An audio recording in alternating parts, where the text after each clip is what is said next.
This is part 4 of the Oklahoma Girl Scout murders, and today I'm going to tell you from a cop's view, well, who really did the Oklahoma Girl Scout murders. This and more on this episode of Charlie Crime Buster. Well, what some people are calling the fastest minutes in podcasting.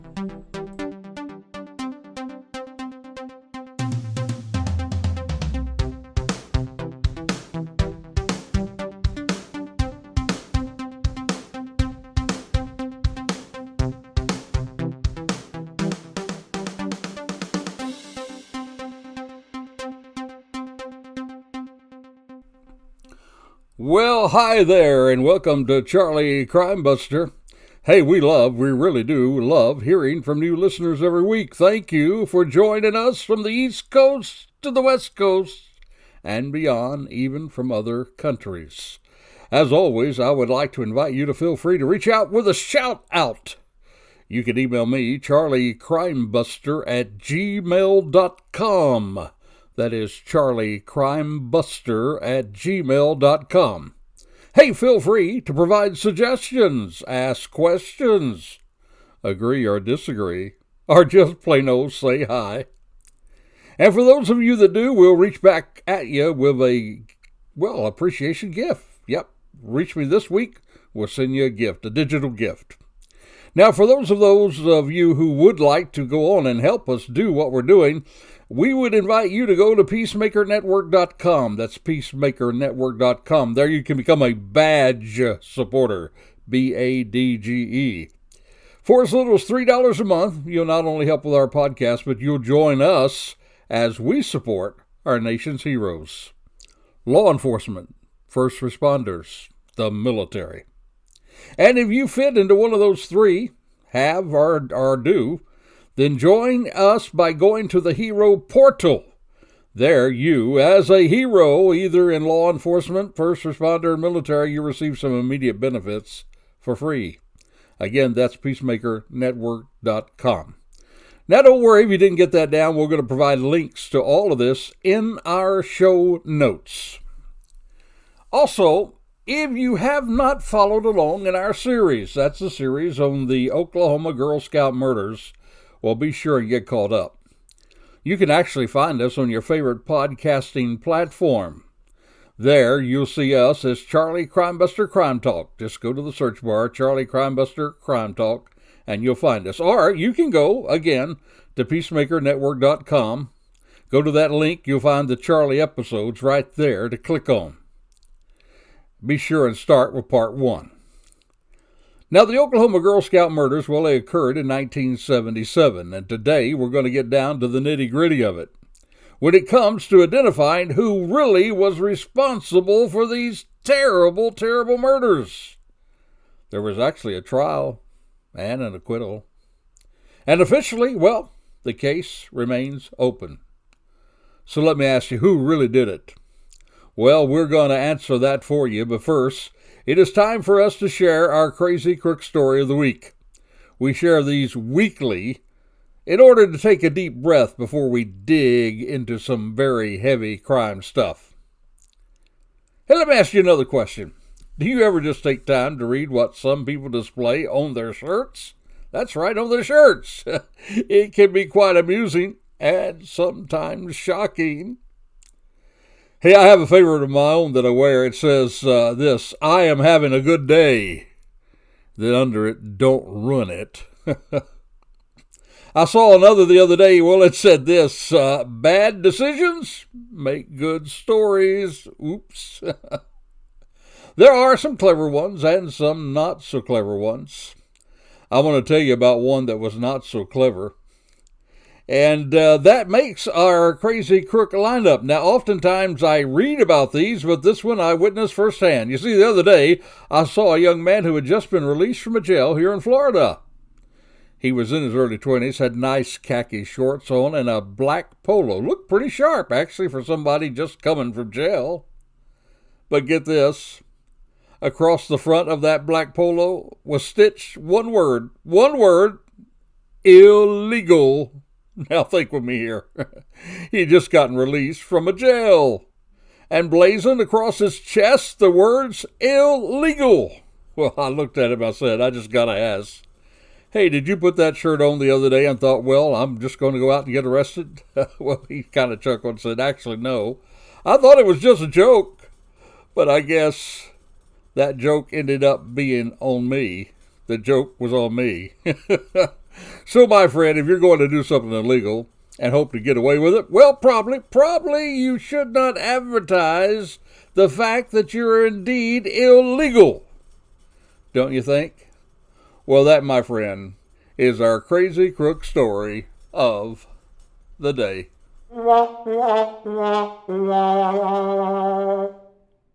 Now back to our main focus. 3 little girls, Lori Farmer, Michelle Gosset, and Denise Milner, well, they were tragically sexually assaulted and killed at a Girl Scout camp in Oklahoma.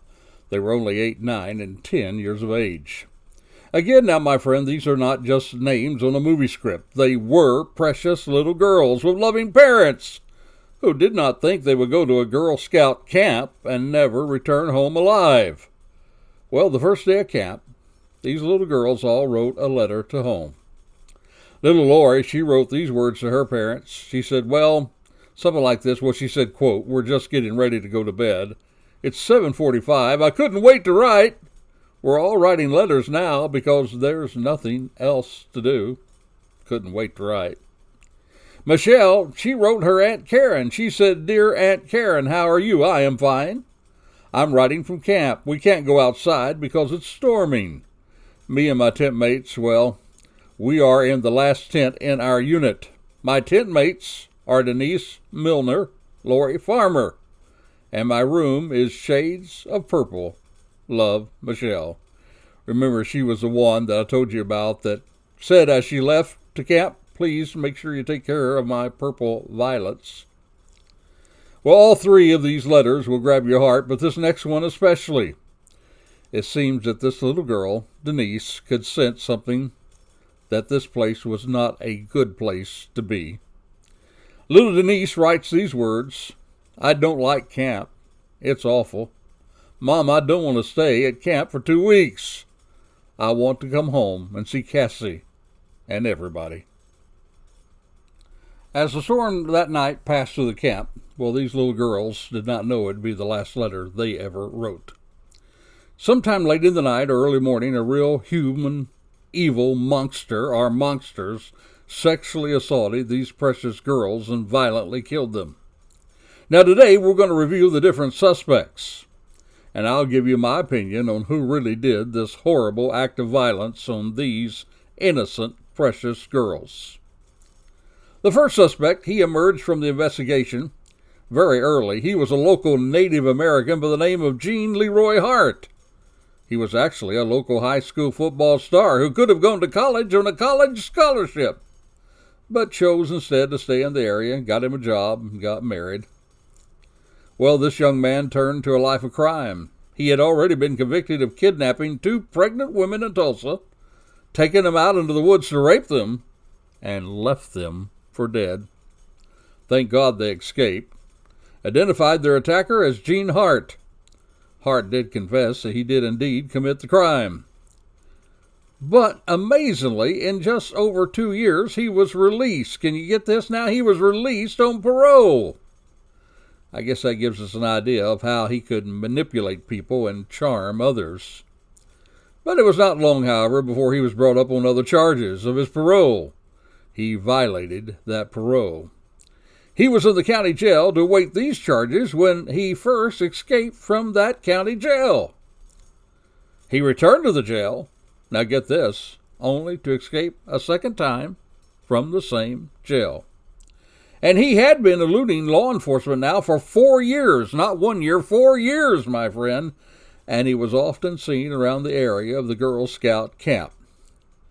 But it was more than just the fact that he had a criminal past and was on the run from the law that he became a suspect. Investigators claimed that there were things left at the crime scene and in certain hideouts that Hart had used to stay on the run from the police. Those items tied him to the crime scene. And there were similarities to the way the crime was committed. that led authorities to think that Gene Hart, the man who raped those two women, was also responsible for these vile acts of violence on these three little girls. Add to that hairs were found at the crime scene. Those hairs was identified as Native American. Now, on the other hand, there were those who thought that Gene Hart could not have committed these murders. You see, the area was heavy American Indian Cherokee, and there were those who thought that the government was just trying to blame another Native American. Some even thought that they were some of the community that kept helping Hart to stay on the run from the law for those 4 years. Well, when 10 months after the murders, Hart was finally caught, well, he was found hiding 50 miles away in the cabin of a medicine man. Yep, another Native American. There were many in the community that thought Hart was indeed a scapegoat for this crime. That was shared with quite a few people. You see, some thought that since Hart had escaped out of Sheriff Weaver's jail, not once but twice, and because Sheriff Weaver could not catch him, well, they thought that the sheriff was biased in his pursuit of Hart as a suspect. There were pictures of women found in one of the caves that Hart had hidden, and those pictures were tied to Hart. They appeared to be some type of wedding pictures that Hart had access to when he was helping the prison photographer, that is. You see, he had a prison job, his prison job assistant to that photographer, and that's where those pictures were taken, and they tied those pictures to Hart. However, amazingly, the defense was able to bring forth a jailer who testified that he had seen those pictures on the sheriff's desk after Hart had escaped from jail. And so the defense argued that, well, probably the sheriff either did or had someone plant them in that cave to tie Hart to that cave. And during Hart's trial, well, there was a fingerprint that was left on a flashlight that was left behind at the murder scene. However, that fingerprint could not be tied to Hart. Now, the jury didn't know this, but the print was actually smudged to the point it couldn't be tied to anybody. But the defense did use this to sow seeds of doubt. Another seed of doubt was that Hart could not have done this because at the crime scene there was found a bloody footprint that was size 9.5. Hart, well, he was size 11.5. His attorney said that Hart could not grow new fingerprints and Hart could not shrink his feet. Therefore, he could not have done these murders. And that flashlight that I told you about in earlier episodes that was left at the scene, the big old flashlight, you know, that had a garbage bag wrapped around it, taped around it, a hole in it so that you could only see a little light coming out of it. You could be stealth that way and kind of move around in the night without drawing attention. Well, one lady, she testified that she had given that identical light to another man. This was another suspect by the name of Stevens. So the defense was introducing a defense that we often call as cops the SOD defense, S-O-D. That is, some other dude, S-O-D, some other dude must have done it. And it probably worked for the jury, because after a trial that lasted 11 to 12 days, the jury was back in just 4 hours with a verdict. That verdict, not guilty. Well, this brings us to yet another theory that came to light in the course of the investigation. You see, there was a new sheriff that was elected just right after Weaver. His name was Paul Smith. And Paul had in his mind 3 new suspects.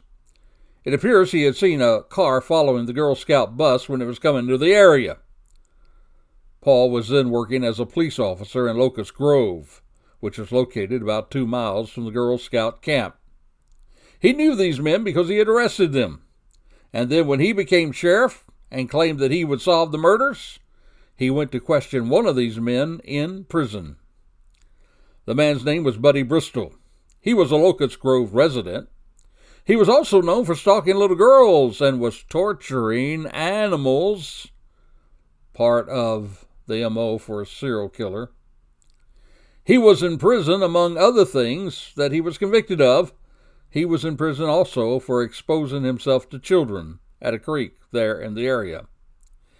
And he had told the new sheriff, Paul Smith, that he and 2 others had committed the murders. He confessed. He said they entered the tent, immediately struck the 2 girls, 2 of the little girls, one with a hammer and the other with a crowbar. He said that little Denise, she had run outside in front of the tent, and the 3rd person called her. He actually got outside the tent. Now, he was careful to say that he did not personally himself engage in the sexual assaults.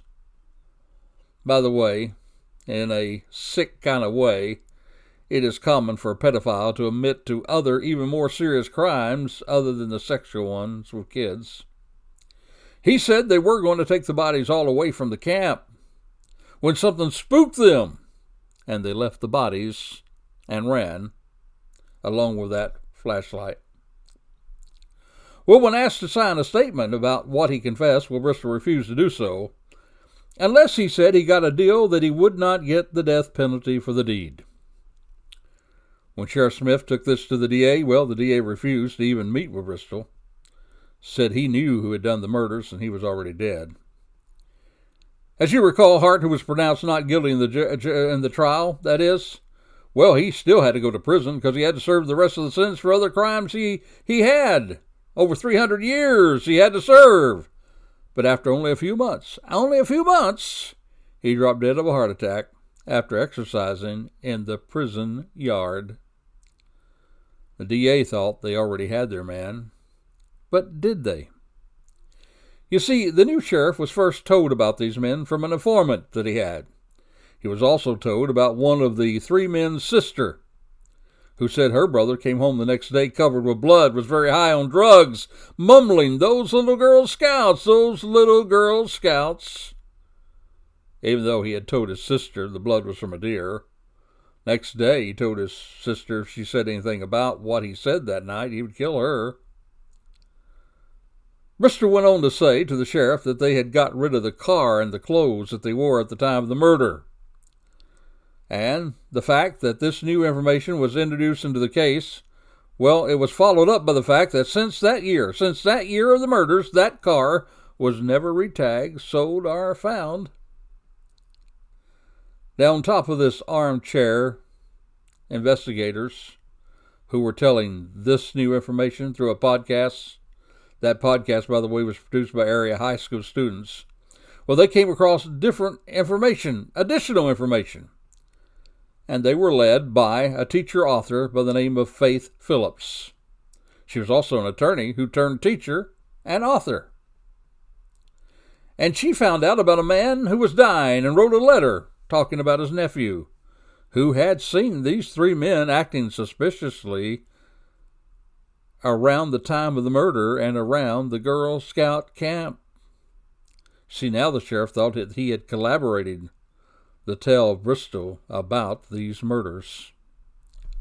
Then Faith Phillips, the teacher-author, she was able to interview nieces of Gene Hart, was told by them that some family members of Gene, they really thought Gene had done it, and they thought that he was probably one of the 3 men that Sheriff Smith was investigating for the murders.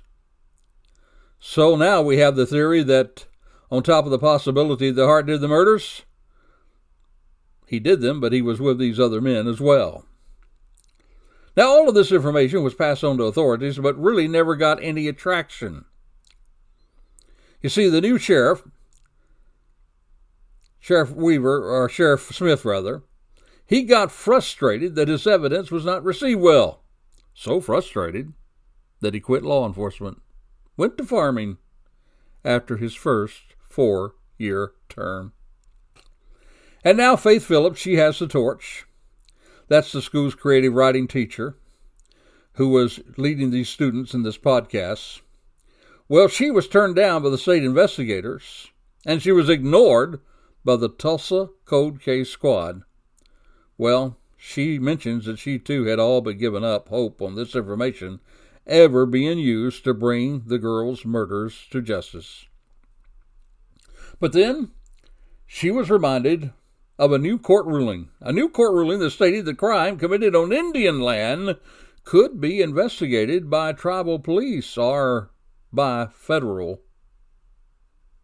So, she shared her information with the tribal marshals that, according to her, had formed a task force to go through the information, and if enough evidence was found, they stated they would open the case and prosecute it. And my friend, they do have the right, according to law, to do that. We are still waiting to hear the results of this new movement in the investigation. So let me ask you, will this case be reopened? Is this new information enough to turn the cold case into a hot case? Well, my friend, I want to tell you what I think about who did this and what the tribal police will do about it. But first, we need to take a moment to recognize what we call our Courageous Citizen of the Week. You see, my friend, sometimes it's just quick thinking that will bring a citizen hero to light. And this one occurred in Ohio. Police were pursuing an armed suspect in Columbus, Ohio, when they got an assist from a very unlikely source. A man simply identified as Bill, B-I-L-L. Well, he actually reached out and tripped the suspect as he ran near the library, a library which Bill had been visiting with his granddaughter. When that suspect was tripped, he dropped his gun because of the fall. And my friend, that potentially saved lives, including his own. Because police had said on body camera footage that they very nearly shot the fleeing suspect after noticing the gun, only stopping because he dropped the firearm after being tripped. So for quick thinking, we recognize this man simply known as Bill, as Charlie Crimebuster's Courageous Citizen of the Week.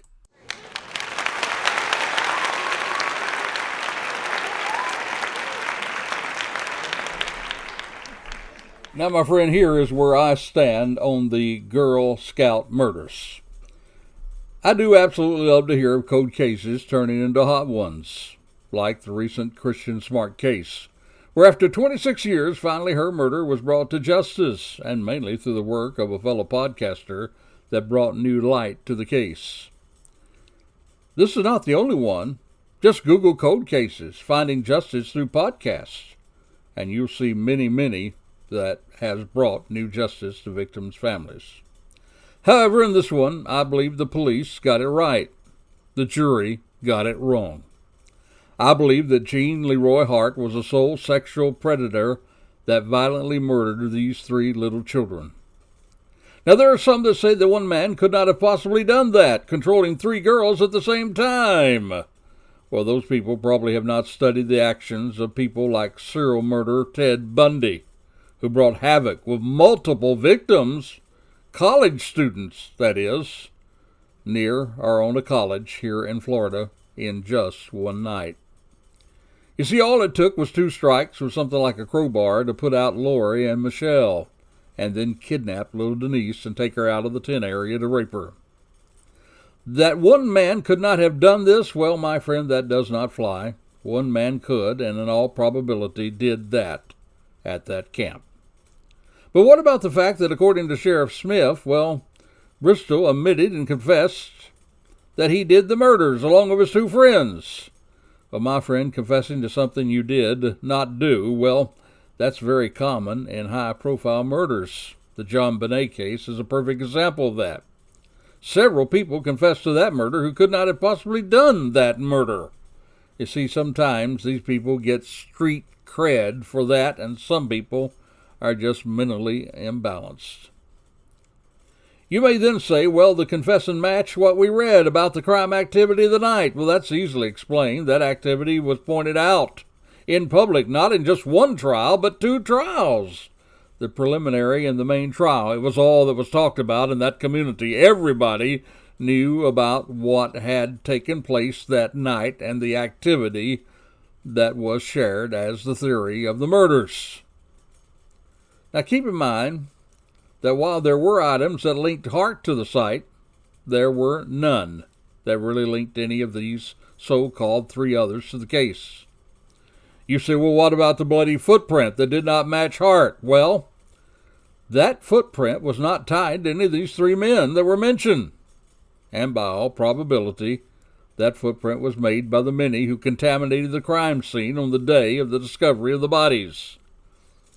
And there's that additional information uncovered by the existing sheriff. That is Mays County, Oklahoma, Mike Reed. Now, the information that is currently being published in the Fox documentary that features Faith Phillips, well, it implies that the investigators just zeroed in on Hart, refused to look at other suspects. My friend, that's just simply not true.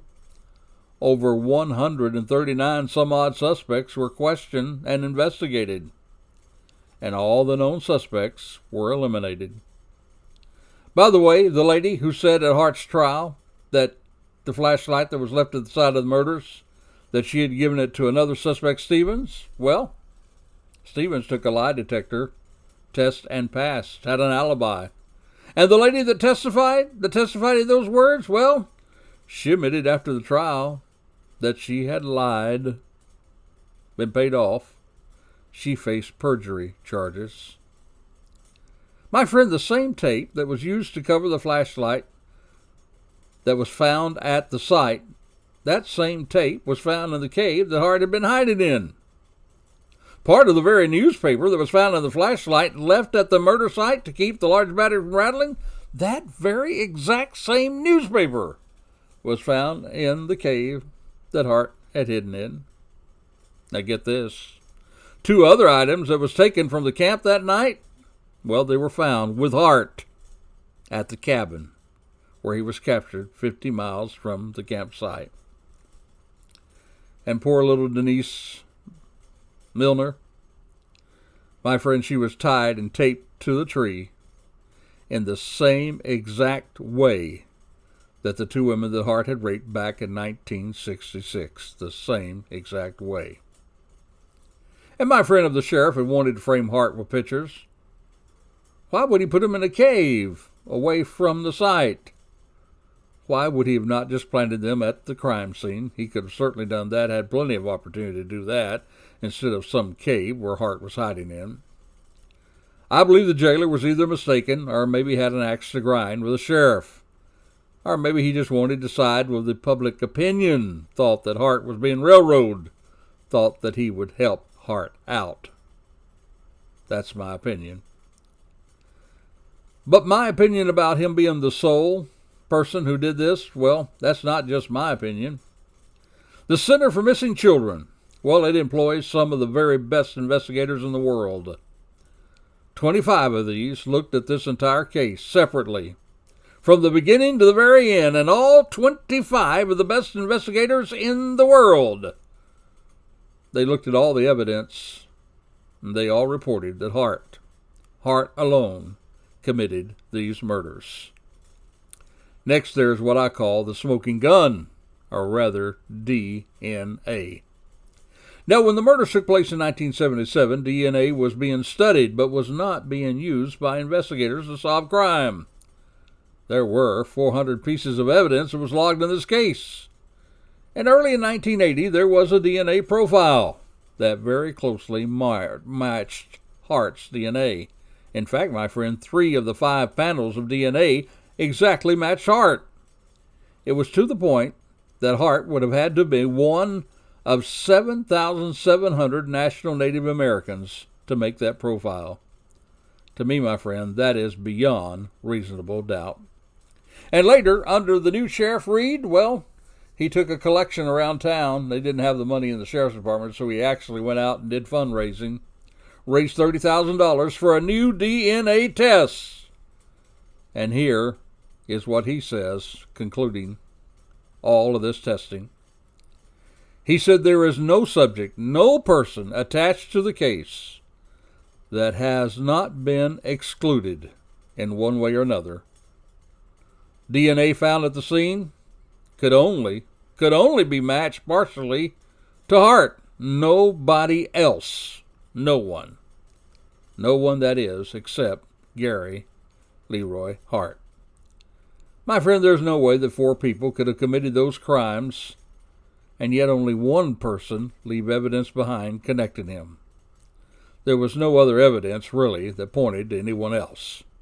Now, that new information, well, it makes good storytelling, even produced a series on Fox Nation. However, at this point, it's only storytelling. No real evidence other than he said, she said. On the contrary, the evidence points to Hart. Some say, and now I echo it, that while the jury could not get justice for little Lori, Michelle, and Denise, well, God did. See, Hart did not live his life out in some glamour slammer. He died of a heart attack while back in prison. I also predict that the tribal investigators who will look at this case with fresh eyes, well, I'm going to predict to you that they're going to come to the same conclusion that local investigators, state investigators, the FBI, the Cold Case Squad, and the Center for Missing Persons, prestigious investigators, all came to the one conclusion: one man, Gary Leroy Hart, committed these murders. My friend, in closing, let me say again, our children are our greatest resources. We must continue to protect them. And may I also say, not only protect them, but prosecute their predators to the fullest extent of the law for their cowardly violence against little ones. I think the greatest of all said it well. Jesus Christ himself said, "For those who hurt these little ones, well, it's better for a large stone to be tied around their necks and they be cast into the great sea than for one of these people to harm a child." Amen to that. Till this time next time, this is Charlie Crimebuster here saying, be safe, be alert, for the life you save, yep, it may be your very own.